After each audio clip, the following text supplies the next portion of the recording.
morning. Good morning. The first meeting in person in over a year. Yeah. And you guys bring me out. What do you think? I go place to place now when I speak, but since I've been here, it's been awesome. I want to thank Leo for reaching out and bringing me out. You guys have an awesome guy in charge. I know you guys know that now. He didn't bring me here to talk about him. I know he wants me to, but I won't. But my story, 2.5 years ago, I did not know what RE/MAX was. I didn't know what real estate was. I wasn't involved in this business at all. I was sitting inside of a cubicle in Atlanta, 6 hours away from home, sitting in traffic for 3 hours at a time to drive 10 miles. I'm a country boy, I could get 10 miles in 3 minutes. So it was totally different, crunching numbers, doing accounting. All right, let's back up a little further than that. I was born one of 17 kids. So, yep, one of 17. So everything that I have, I had to fight for. I had to learn on the fly and quick. So I got started in real estate. When I was sitting inside, I make decisions fast. I don't hesitate, I make a decision. I looked up what profession can I make when I'm working. Real estate popped up. So I watched a video of a guy, he was talking about, hey, how to make $100,000 the first year in real estate. Well, KPMG, they're paying me 70. This guy just told me how I can make 100. I'm out. I put a 2-week notice in the very next morning. I called home, everyone told me I was an idiot. Oh, you're done, don't come home. Why are you coming home? You just left. I was there 3 months, I couldn't take it. I had to get back home. So I got home, I started studying for my test, I finally passed. It took me one time, but it seemed like forever because Mississippi, slow, snow mail. They don't email anything, it's mail it in. When we check our P.O. box a week later, we'll get back with you. So to prolong the process, I was about 6 or 7 weeks. I had $6,000 left to my name, and I started calling. I don't pay for marketing, I don't pay for leads, I don't pay for any advertising. What I do is I advertise myself, and I market myself through hustle. Wow. Old school real estate. I'm an old soul trapped in a young body. So I go with the old way. So I cold call, I door knock, I go to Kroger. Anywhere I can talk to a person, I will, and I do. And I strike up the conversation in real estate. All right, so my first 12 months in the business, I sold 106 houses. All right, so that wasn't enough, I guess. So the next year I did 112. And that wasn't enough, I guess. So I'm on pace right now to do over 150 this year.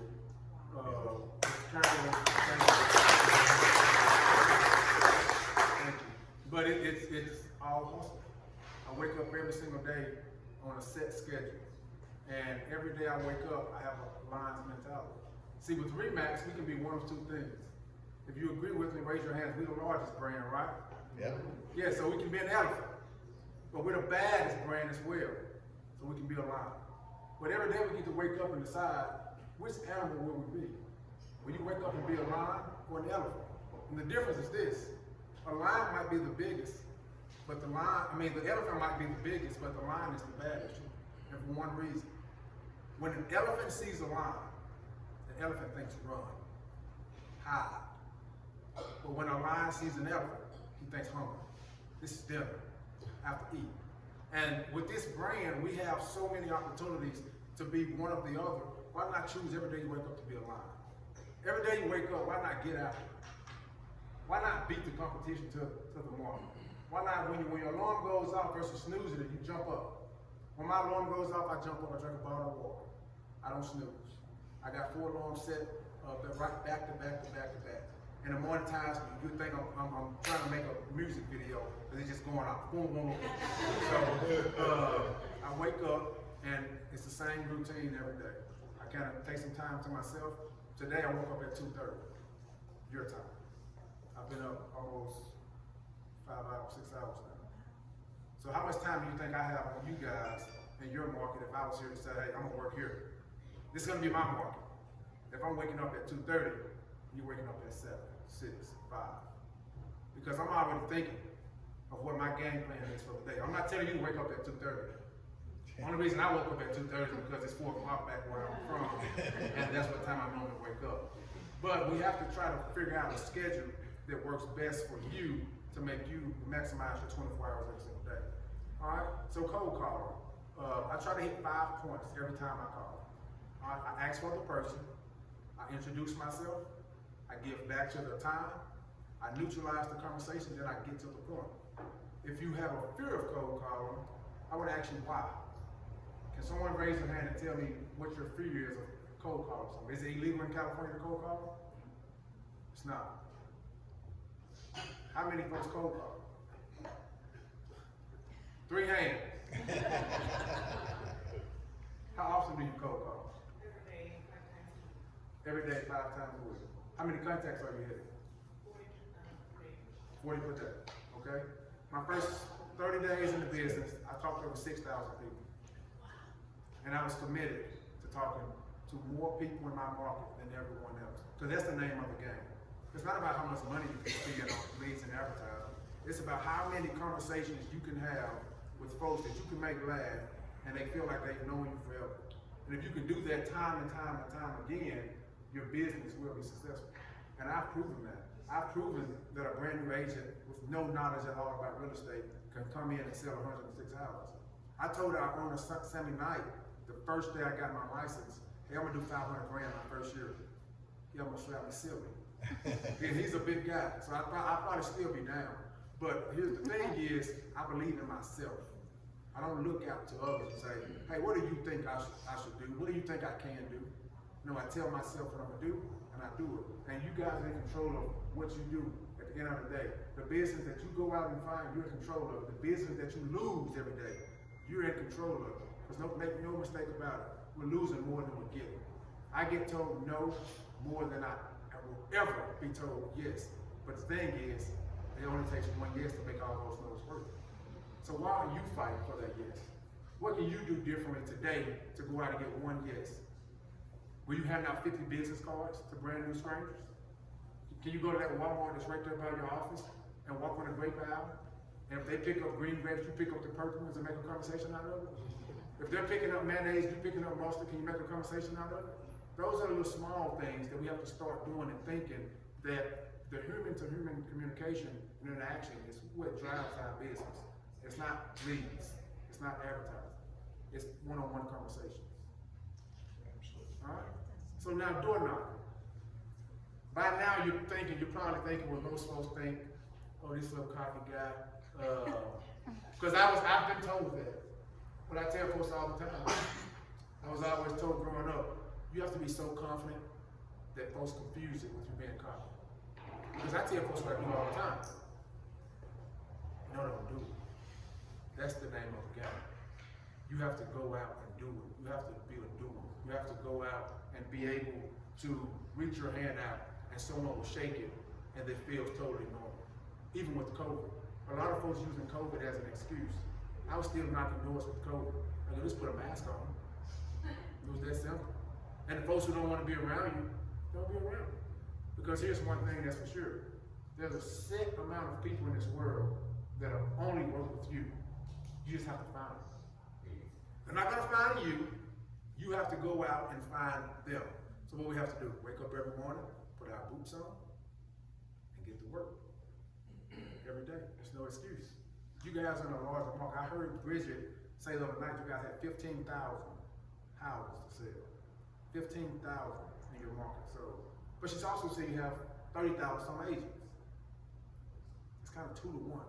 So what are you doing differently? You started with one thing, you joined the biggest brand. So now how do you translate being the biggest brand to you being the baddest agent within your market, within this brand? Talking to more people. Talking to more people than what Bridget is committed to talking to. That's how you do it. Any questions for me? Because I can stand out there and talk. Yes. What is your daily Say it again. What's your daily contact goal? My daily contact goal as many as I can. So I have a 4-point system that I try to hit every single day. As long as I'm getting 4 points, I'm totally fine. So a contract is 1 point, a listing agreement is 2 points, showing a buyer is 1 point, and then meeting a potential customer looking to do business in 90 days is a half a point. So what I'm doing is I'm working towards getting those points the best way I can. If it takes me 400 contacts, if I got them, I'll be there. I'll do it. If it takes me 40, I'll be there. So, yes. So with your point system that you put together, or did you get some coaching on that? No, Or I did put you it read together. something? You did that? And it was essentially, in sports, I'm a former athlete. I played football and ran track at Ole Miss, 4 years, and a touchdown last week don't count this week, buddy. That's right. You have to get out there and get it again. Of course. And the same thing, if you get a contract yesterday, that means nothing today. If you get a listening agreement yesterday, that means nothing. You have to get up and do it over and over again. Because what folks don't realize is the worst thing that can happen in our world is a closing. That is the worst thing that can ever happen in our business. Is what? A closing. Oh, That's the worst thing. Because now you've taken business off the books, and if you're not replacing it constantly, eventually you're gonna close yourself out. yeah, absolutely. So think when you start thinking that way, you just keep going every day. 4 points this day, 4 points this day. This one closed, okay, perfect. You get 0 points for closing.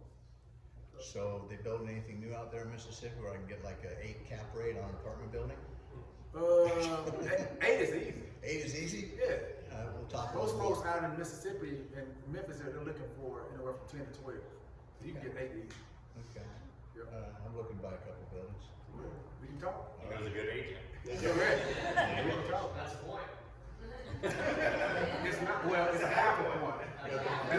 Are you looking to buy it in 90 days? I'm looking to buy tomorrow if I have to. He's a half a portfolio. He might buy my market. I don't know. He's a potential client looking to do business in 90 days. See, I So it's just, just that simple. Yeah, Yep. I got a question. Yes. So, how long do you limit yourself? Cause my wife, a lot of times I'll go meet some clients and I'm there with one client for a long time because y'all just let the conversation go. Right. Do you have a time limit where you're looking, okay, I'm only at 2 points and this conversation's going, what's your cutoff? Now, so I'm a very direct person. For people that know me, they know that. And if I feel like, hey, I'm like, hey, what's going on here? Are we doing this or we're not? If not, let's talk later. I gotta go. But as far as limiting my appointment times, no. If it's meaningful conversation and we're there to do business and we're talking about it and the plan is in place, I'll stay there as long as I have to. But what I'm not gonna do is stay there and kick rocks around in the driveway and talk about Bobby's barbecue from last week. I'm not doing that. Call me later, man.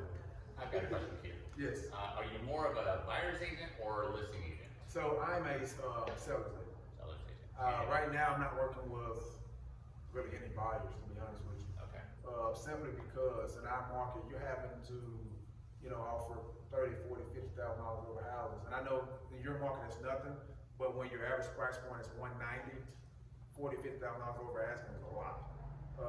And I'm just not comfortable telling my buyers to do that, simply because essentially you have 2 agents working for the seller. We're supposed to get the buyer the best terms. We're not supposed to tell the buyer the way the price and pay over, because in 5 years when they call you, you're stuck with selling the house, you can't sell it. I don't want to be that agent. So right now, I'm turning down all my buyers. I'm telling them to wait. If they don't want to wait, choose a new agent. But if you trust me and you know me, you'll wait. And most of my buyers right now, they're waiting. I still occasionally have some clients that are looking for housing, and they want to go see them. But see, what I do is, if I have a buyer that's looking for, 4 bedroom, 3 bath, I know the subdivisions that have it. I'm just gonna call the subdivision and find them some off market so they don't have to compete. And if I can't, they have to sit in the waiting room, or they can go find another agent and go show 20, 15 houses at a time and write offers. But me, my time is just, it's not well spent running around town, writing offers and showing houses. And right now, currently, I have 64 houses under contract pending. So it's not like, oh, I need to go out and show another buyer. I need to find more sellers because I'm marketing these listings. Yep. so with that amount of homes that you have, what kind of a team or assistants do you have under It's you? just me and one lady. She So sits in my just one office. TC basically. That's it. She sits in my office and she does the paperwork. She checks emails. I don't check emails. Pay her on a per deal basis? No, she gets paid an hour. Hourly, interesting. Yep. And I pay her probably randomly, like when I get back, I pay her a bonus for handling all this while I'm gone. So, just little stuff like that. But she does well. She's getting her license, so she'll be able to do a little more. Mississippi, she can't make calls. She can't, quote prices or anything. Can't show houses. But once she passes her test, she can.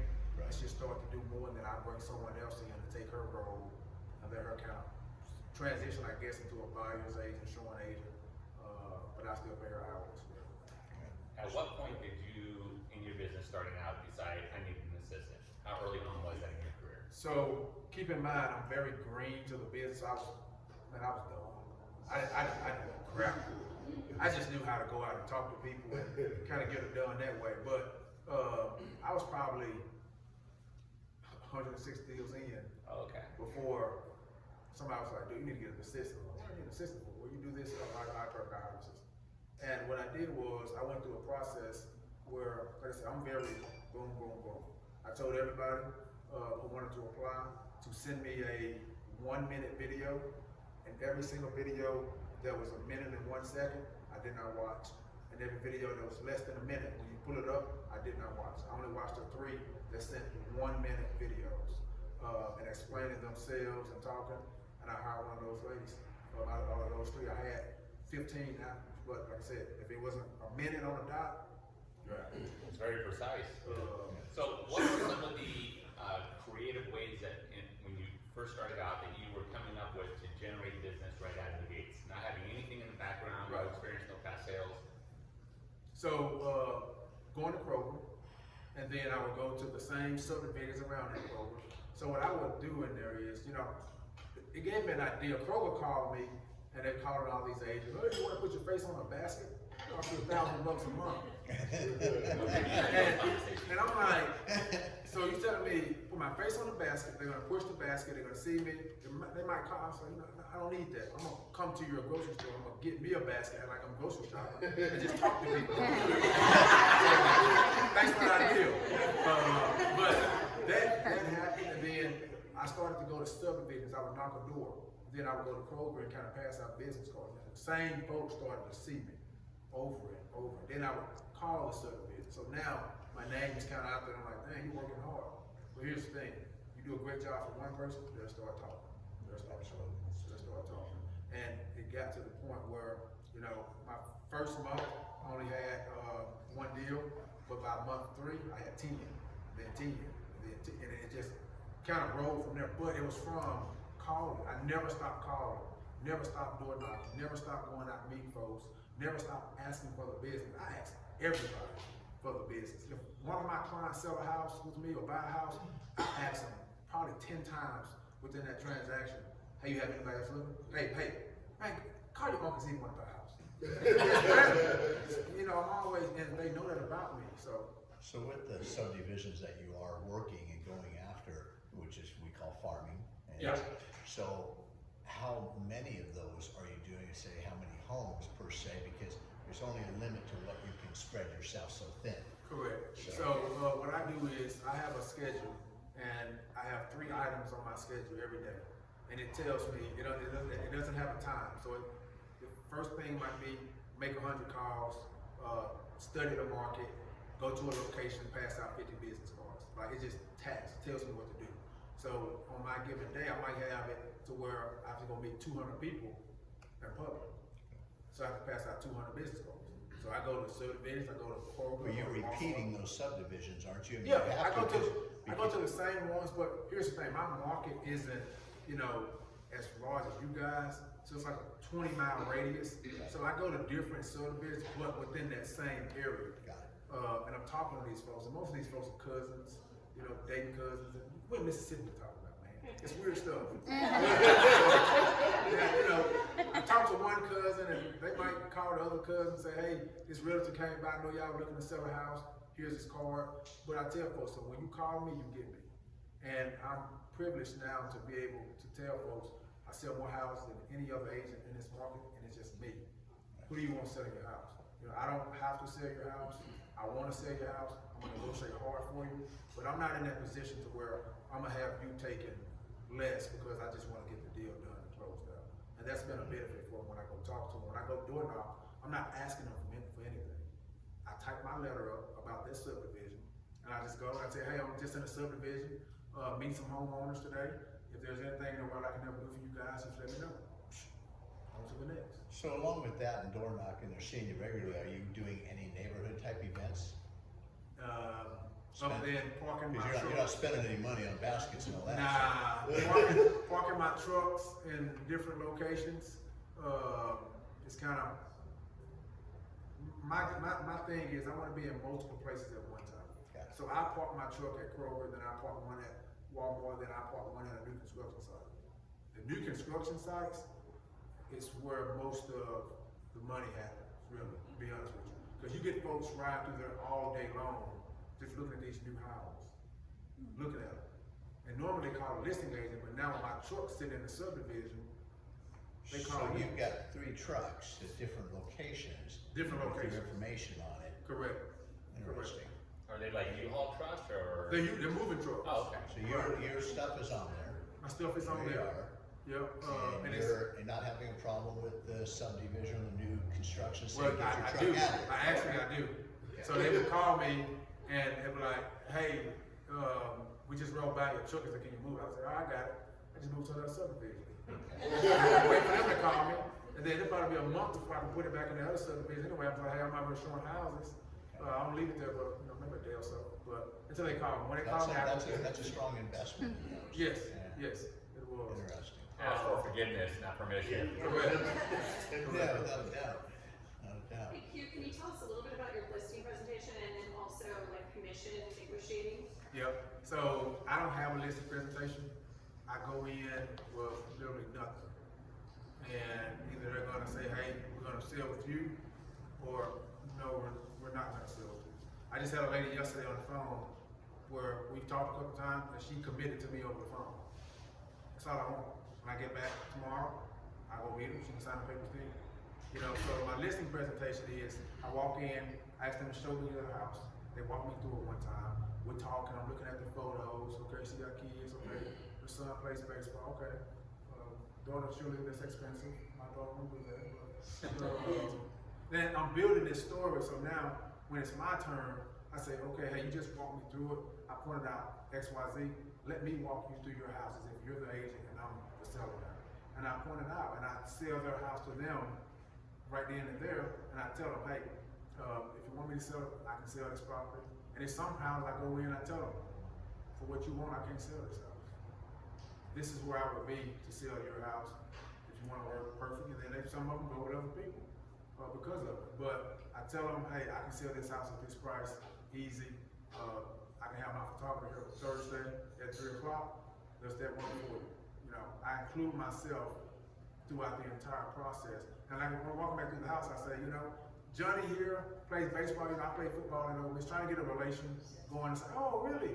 Hoping they're Ole Miss fans, so it's much easier. Sometimes I get Mississippi State, Alabama, but that's fine. But just trying to make that connection with them. And then as far as commission talk, I don't talk commission. What I tell them is, when I say, hey, this is the price, I show them what they'll walk away with. If you're happy at this number, I can tell you everything that goes into it, if you want to know. And once I get to the commission part and they see it at 7%, and they give me, oh, it's 7, you're happy with the bottom line, right? Yes. Okay, so what's the problem? Tell me. Oh, nothing. That's an easy conversation. some of them who aren't, I tell them, hey, you know, there's an agent around the corner that'll give you a discount. And you can have him come in, you can have me come in, we can sit down and compare apples to apples and let you make a decision. Here's the thing, most of my listings are selling well above what we have it listed at. Maybe his listings aren't. I'm not sure. Tell them to bring them all. And I bring all mine, and then you can make an educated decision based on that. But as far as lowering my commission, I don't. What I tell them is if I have the seller and the buyer, I will give you a point off. So if I charge 7, if I have the buyer as well, I do 6. That's about that's the end of that, you know, commission talk. And it's because when folks call me, most of them now are referrals from another friend, so they kind of, and I tell people all the time, hey, let them know the scope, let them know how it works, let them know I answer my phone every time it rings, but I probably can't talk every time it rings. So just kind of let them know on the front end. So when they call me, it's all, they want to use me already, but then the folks that I'm going out with me, once I show them the numbers, then they're just like, oh, fine, perfect. I never get that conversation, but short amount of times I do, I just ask, hey, does another agent out there that'll do it for less. So when you first started out, how long did it take you to get your first transaction going? 30 days. So I was at it for 30 days, nothing, just beating the pavement. And then finally some popped. One of my coaches in Oxford was actually moving to a new job. So he was like, hey, I want you to sell our house.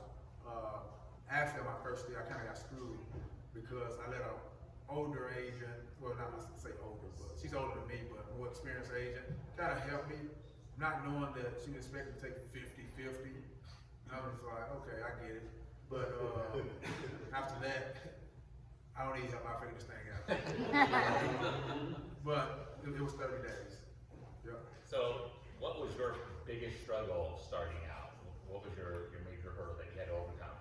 To be honest, I didn't have one because I was so committed. I put all my eggs in one basket. You know, like I said, I'm one of 17, man. I came from dirt, nothing. And to go to KPMG and now they're paying me, $70,000, and I leave that, the gloves are off. This has to work. There's no plan B. I burned the ships and went out to the sea. There's no turning around. So, when your back is against the wall like that, it gives you extra motivation to continue to go. And that's what you have to do. Find something that motivates you, that you want to do it for. Hey, I want to retire by 30. Hey, I want to do this by this time. Or I want to do this for my kids. And then just put that on your wall every day. Well, the first thing you see when you wake up in the morning, you should read this. So if you brush your teeth first, which I hope you do, put it on your mirror. And that's the first thing you will see when you wake up, and now it gives you that extra motivation. But for me, it was more so just proving it to myself that I can do exactly what I wanted to do. But I didn't know it was going to be 106 transactions. I did.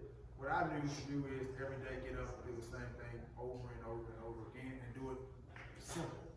I don't have a CRM to this day. I don't have a website to this day. I don't have any of those fancy tools that they say here get.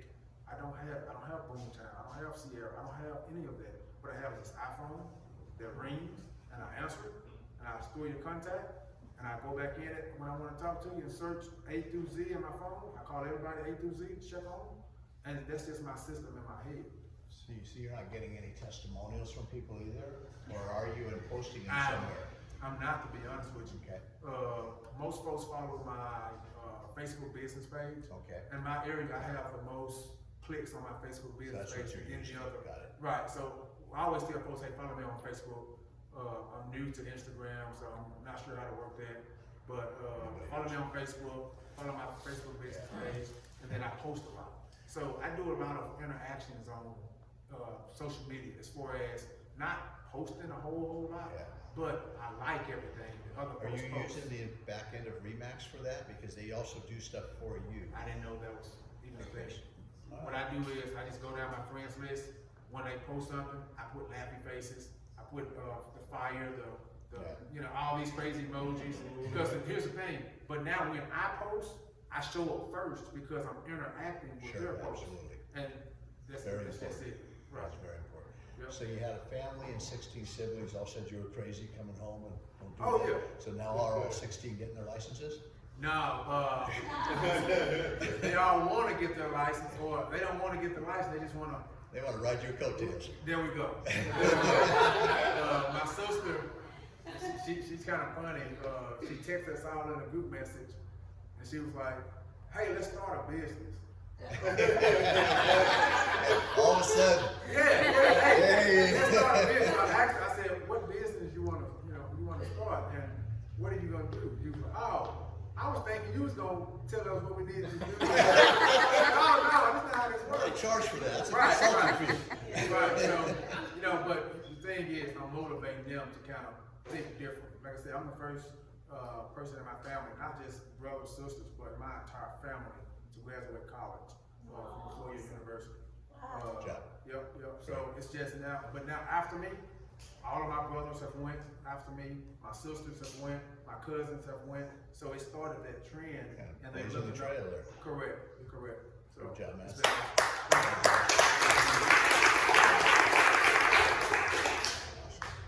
Any other questions? What number There are we you? go. You're 17. What number are you? I'm the fourth oldest. So it's a lot of baby kids under me.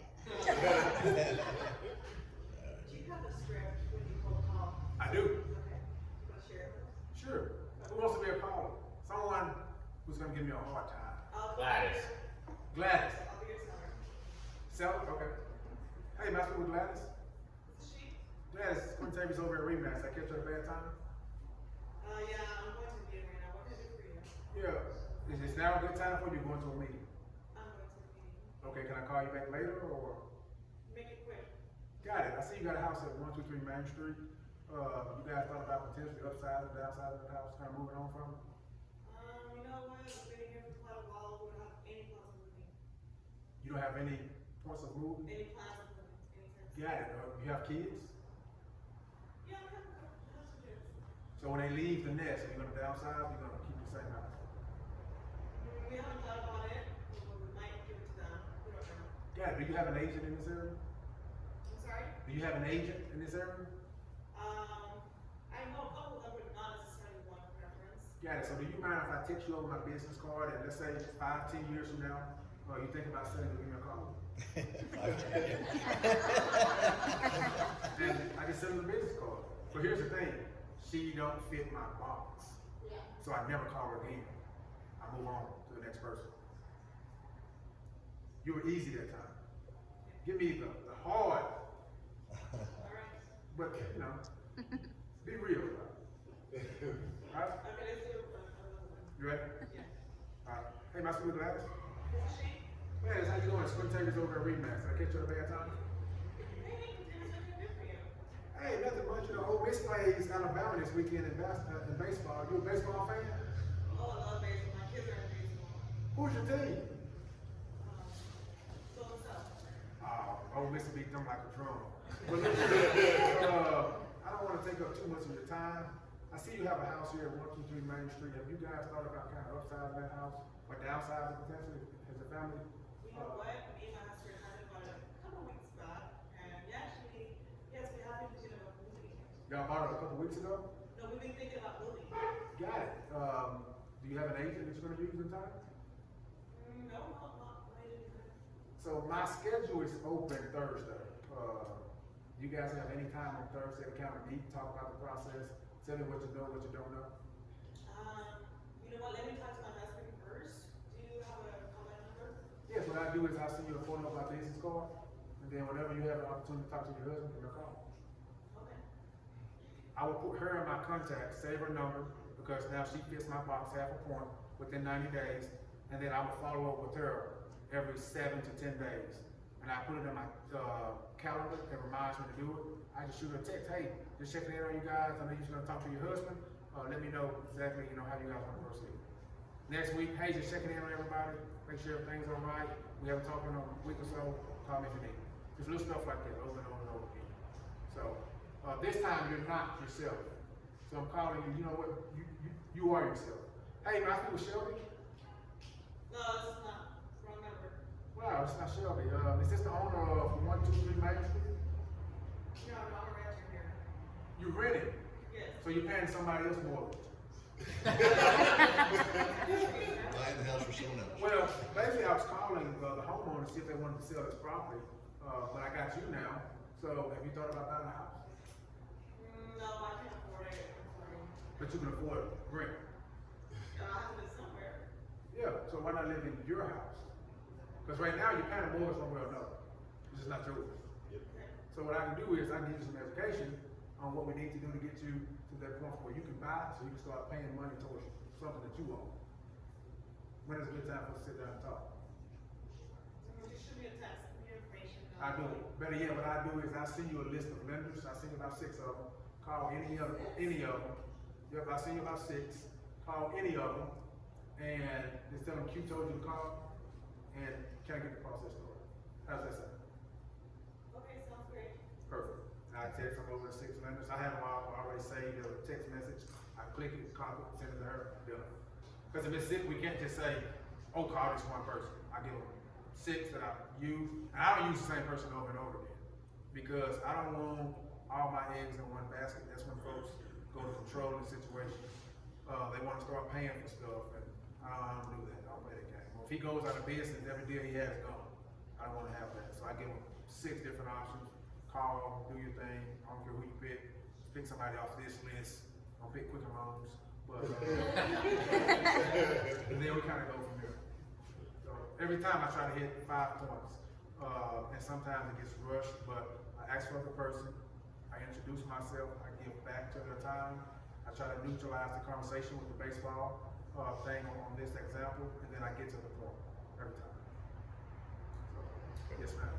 Objection handlers, share with us how you, take control of that conversation when you know they're hotly, they're giving you a really good objection. Conversation. I kind of let their, responses kind of guide me in the right direction on what I need to say. And then sometimes you just gotta give it up and say, okay, obviously they don't wanna work with me, move on. It's kind of my MO, but the thing is, I'm a huge like on the fly type of guy. We have to learn on the fly a lot growing up. My dad would go out, and if my dad was changing a tire, he's not gonna say, hey, come on out, I'm gonna change this tire over here so you can learn. He would say, hey, I'm finna go change tires. He expected you to either come outside or not, but when you came outside, to watch everything he was doing and to learn quickly on the fly. If he was gonna mow the grass, we would hear the lawnmower chunk up. And he expects you to come outside and watch how he's cutting the grass. He's not that person who's gonna hold your hand and maybe, oh, this is how you do this. No, watch by looking and learning and practicing and doing it. So what I do is, I've always had to be this on the fly type of guy and learn quickly. And here's the thing, I've made so many calls and I play conversations over and over in my head to where there's probably literally nothing that they can say that I either haven't heard or haven't given myself as an example. Because I just do that. I wake up early, I'm always thinking, I'm thinking about things, you know, hey, what if this person do this today? How will I handle that? Because I don't allow anything, like nothing. And some folks say I don't care, but I just don't allow anything to raise my brow. I don't allow anything to get me upset, because when things start to get you upset, it controls you. It controls your mood. Folks don't realize that, and then some folks disagree, but if someone makes you mad, before they made you mad, you was thinking about something else. But now you're thinking about all this other stuff. So now they've controlled your mood and the way that you're going about your day now. I don't allow that. You make me mad, I'm probably gonna laugh like, all right, dude, peace. On to the next. So, How do you schedule your in-person meetings and stuff in the afternoons? Like, do you try to save your mornings for your calls and then? no, ma'am, I try to just get it in within that 24 hours. Like I said, my calls, it doesn't have a set time where I have to call. I like calling, you know, right at that 10 to 12 hour. Can catch them probably not doing work at work or heading to lunch. Most folks around 10 o'clock, they're on that phone, or they, all of a sudden they have to use the restroom. Again, they just use the restroom. So, you know, they're doing something different. And I like to catch them then. Then I like to catch them that 5 to 8 o'clock hour. Because that's when they're home, maybe they're having dinner, and that's a conversation that, man, I'm at dinner, what do you have? Because I haven't eaten all day, man. I haven't eaten. What do you eat? And they laugh and they tell you, like, look, call me after dinner, man. Go ahead and eat. And I call them back about an hour later. But 8 o'clock is my cutoff time. So I can call whenever. What I try to do is set the appointment. But see, when I set an appointment, I forget it. I'm trying to set the next one. And what I do is somebody say, hey, come to my house at 10 o'clock, I take a screenshot and send it to my assistant. She put it on the schedule. My assistant sends me a text every single morning with what I have. All in order, the times I have to be places, then I just do it. So, yep. Sorry, I have so many questions. As far as I have so much time. I'll leave till 10 o'clock tomorrow. Okay, as far as walking into a grocery store and pushing that shopping cart and having conversations with random strangers, how does that look for you? Sure. How does it look? Yeah, like how does that look? Oh, it's easy. I get a car just like you do, and I roll down the aisles, and if you're at the milk aisle, all of a sudden I need milk. And if you pick up whole milk, I'm gonna pick up 2%. If you pick up 2%, I'm picking up whole milk. And it's as simple as, you drink whole milk? Oh man, I can't do that. What do you drink? I drink 2%. Okay. Anyway, it's Quintavius with 3 Max. If I can ever help, man, just give me a call. I just give them a call. Move on. I grocery shop, and sometimes I put the stuff back, sometimes I don't.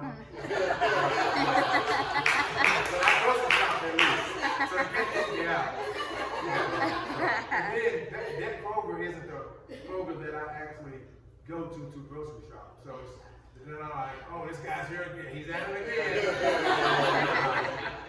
So, but it's as simple as, you know, just using, that's the thing, just playing what they do off of what I can say, what I can do. And it's just my personality, I think. I tell folks all the time, I think I'm lucky. I went to a bar to eat, I don't drink.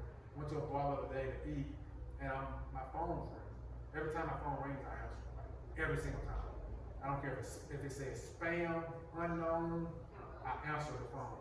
Because there's business in those calls. Some folks numbers are put on spam because maybe they're like me, but they're in a different industry and they're cold calling people a lot. And so now their number shows up as spam. So I answer every time. But I was at the bar and my phone was ringing, boom, answering and talking. And this guy, he's sitting probably like 3 seats down from me. He's kind of nosy actually, now that I think about it. He's listening to my conversation, but he's like, dude, what do you do?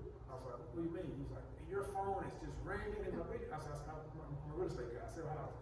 He's like, oh man, me and my wife was thinking about selling our house in Germantown here. It's a $500,000 house. Ask me, you wanna leave it now and go see it? My food had to come out. I tipped the guy, we can go.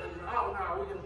And we selling the woman, and I saw her later that day, but just from sitting in the bar talking on my phone, you know, got a listing from it. And that's because I talk loud on purpose.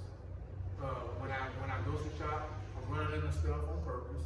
I want somebody to say something so I can have an opportunity to talk. When I'm in my truck, when I'm driving, I drive so slow. They just honking the horn, throwing middle fingers at me, but they see the truck. So it's all about being seen and being in multiple places at one time. But here's the things that I don't do. I don't have lunch with real estate agents. I don't have lunch with lenders, attorneys, any of that. I reserve all my time for potential customers. If I can't get a point, I'm not wasting time to go have lunch with you. Because it probably takes me about 7 minutes to eat. I can eat anything in 7 minutes. If I go to lunch with you, that's gonna take about an hour now. And I've lost time. So I just wanna go enjoy my little quick meal, scarf it down as quick as I can without judgment. He's hungry. Nah, I'm just got things to do, but and then get back to the business.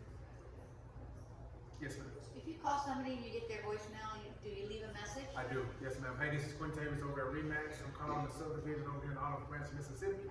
If you will, give me a call back, 662-292-7136. Okay, and if they don't call you back, you call again and No, again, ma'am. or no, just one call? One call. Okay. If they don't fit my point system, I never talk to them again. I need to come up with a way to, I guess, follow up with some of these people. But here's the thing, I'm not gonna get everybody, I understand that. And I need to focus on the people that I'm actually getting at that time that fits. Because if I start to try to change it and say, okay, I want all these people that I'm getting, but I also want some of the people that I'm missing, I'll burn myself out. Yep. It's a nice little pattern that you have. You're super focused on what activity you're doing. You're only focusing on the ones that you're gonna get results from, not nurture that stuff that you always hear about, Yep. which is wasting time.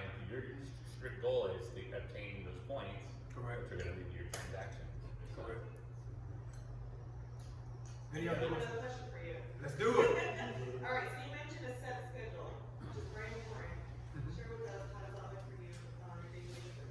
Yeah, so I wake up at 4, I work out at 5, I do a workout at 5, and I go to a little CrossFit workout class, L45. You guys heard, I go to L45 at 6:15. I come home, I take a nap from 7 to like 7:45. I get up at 8, go to my office by 8:30. At that time, I look at my board, tell me what I need to do for that day at 3, and I pick which one I want to do first, and I do it. And then hopefully by that time, she normally sends my schedule around like 8:15. I know exactly where I need to be. And that's kind of my days. When I get my points, if I get 4 points, if it's 10 o'clock in the afternoon, I can cut it off. I go home, I play Fortnite, Madden, shoot around in the driveway. But some days I get 4 points and I work until 8 or 9 o'clock at night. It's different. I don't have the same, say, hey, I'm satisfied, I'm never satisfied, but it's times where it's never like working when you don't have to. So when my day is success, I'm happy because I've hit 4 points, and if I just keep going, I can always stop at any time. But if I don't have 4 points, I'm spinning my wheels all night. That's when I get frustrated and the stress starts to sit in, and I try to stay away from that as much as possible. But my days are different every day, and agents ask me all the time, hey, can we ride with you? Can you mentor? I'm just like, dude, if you ride with me, you might be gone 20 minutes, you might be gone 5 hours. I would not do that. It's because I don't know what my days are like. I get a call, I gotta go this place. And I don't wanna have anyone in the car with me that maybe he had to be back by 2 o'clock, and I'm still out past 2 o'clock. What are your door knocking hours? I try to hit that in the afternoons, when I know folks are home. Occasionally I will go around that 11 o'clock hour, because you still have folks who are, staying at home and not working with COVID. But I try to go anywhere from like 5:30 to around 7:30, 8 o'clock before it gets dark. That's when I know folks are home, mostly. And the best place to go is, we have a Little League baseball park. And you know for a fact there's gonna be parents at those, because the kids are playing baseball. I go to those little events there, I just meet people, talk to them. It's the one team that I go like every other week to watch them play. I've never known a kid on that team, never known a parent. But since I've come every other week, I've met all of them now, and they call me for the real estate. Yep. When you door knock, do you drop if they're not home, if nobody answers, you drop a flyer, leave anything? Yes, ma'am. marked? So I drop the letter at the door, and I go from there. But normally what I take is my business card, and then, right on the top of the mailbox, I just put everything on top of the mailbox. And what does the letter say? So it's every subdivision is different. I tell them what's going on in their subdivision, how many houses are sold, what's the average days on market for their subdivision. I let them know, hey, if you have any questions about what's in this letter, or if you know someone that's looking to sell a house, if you're looking to sell, please give me a call. So it's just based on that subdivision. I change it every time. Okay. Yes, ma'am. For your calls, are you calling from your cell phone or are you calling from an office phone? So I call from my cell phone, but I call through RedX. So RedX allows you to call 3 people at one time, or you can single line dial with the storm dialer. So I normally call through RedX, but from my phone, whereas I don't have to dial numbers all the time. I load it into RedX, I put in an address, it'll spit me out the next 200, 300 numbers, and then from there I just call, just roll. That's great info right there. RedX, yep. It's, I think, $190 a month. And it's the easiest system. Like I said, you can get any number. But I'm not sure if you guys' deed has it, but on our tax system, you can access the deeds. And if it's a address that I really want to call, I just look at the deed and get the number off the deed and call the people directly. But there's no call that's a bad call. If someone says hello, a lot of folks complain, oh, they're bad leads, oh, they're old numbers. Did somebody answer the phone? Yes or no? If they did, talk to them. That's it. It's just that simple. I know you had a question. You had your hand. Yeah, going back to the farming, how often do you visit that community? Is it monthly, twice a month? It's so many, man. Like I said, I try to be in multiple places as much as possible. Let's say Deer Creek. I knocked Deer Creek before I came out here, and last time I knocked Deer Creek was probably in the summertime. Right. So it's not I visit this once a month or once No. But it's around the central location of like the Krogers and the Walmarts.